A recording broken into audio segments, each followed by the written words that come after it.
dit is mijn verzameling babyspullen en dat heb ik op verschillende gebieden.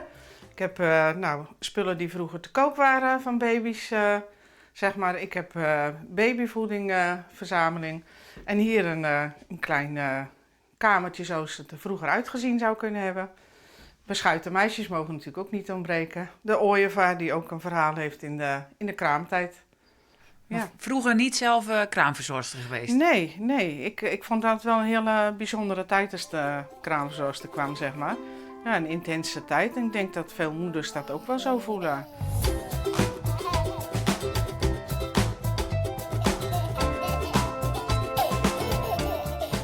Waar is het allemaal mee begonnen?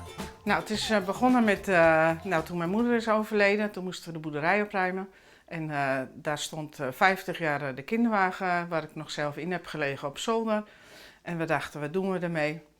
Nou, ik heb hem meegenomen en we ontdekten dat er nog veel meer babyspullen waren die mijn moeder bewaard had. En dat intrigeerde mij. En op een gegeven moment las ik ook een kraamreglement voor de kraamverzorgster. Ja, en toen ging dat ook veel meer voor mijn leven. En toen dacht ik, hoe het precies is gegaan weet ik niet, maar toen ben ik gaan verzamelen.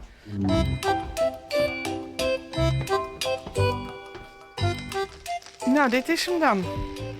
De Koolstra kinderwagen uit 1963. Daar heb ik zelf in gelegen, ook mijn zus. En de eigen kinderen hebben hier niet in gelegen? Die hebben hier niet in gelegen, nee, dat vond ik toch te ouderwets. Maar, dus dat heb ik niet gedaan, maar ik vond hem altijd wel heel mooi. De kinderwagen staat hier natuurlijk in een ruimte, maar ik zie veel meer. Wat zien we hier nog meer? Ja, nou, dit is een beetje de antieke hoek van wat mijn babyverzameling betreft. Moet je een beetje denken aan jaren 40, jaren 50. Ik heb hier bijvoorbeeld een kraammand. Nou, vroeger maakten de mensen ook veel meer dingen als tegenwoordig. Het is bijvoorbeeld een gebreid navelbandje. Wordt tegenwoordig al helemaal niet meer gebruikt. Of een luiertruitje. En wat vindt de man ervan? De man, die vindt het heel leuk. Hij vond het eerst heel vreemd, zeg maar. Maar hij heeft gezegd, er kwam geen ruimte van, nou dan ga je het hier in huis maar neerzetten. Maar ik wil niet in een museum wonen, dus ik ben boven begonnen om het uit te stellen. Ja, toen ging hij wel meer begrijpen waar ik nu eigenlijk mee bezig was. Hoeveel jaren werk zit hier eigenlijk al in?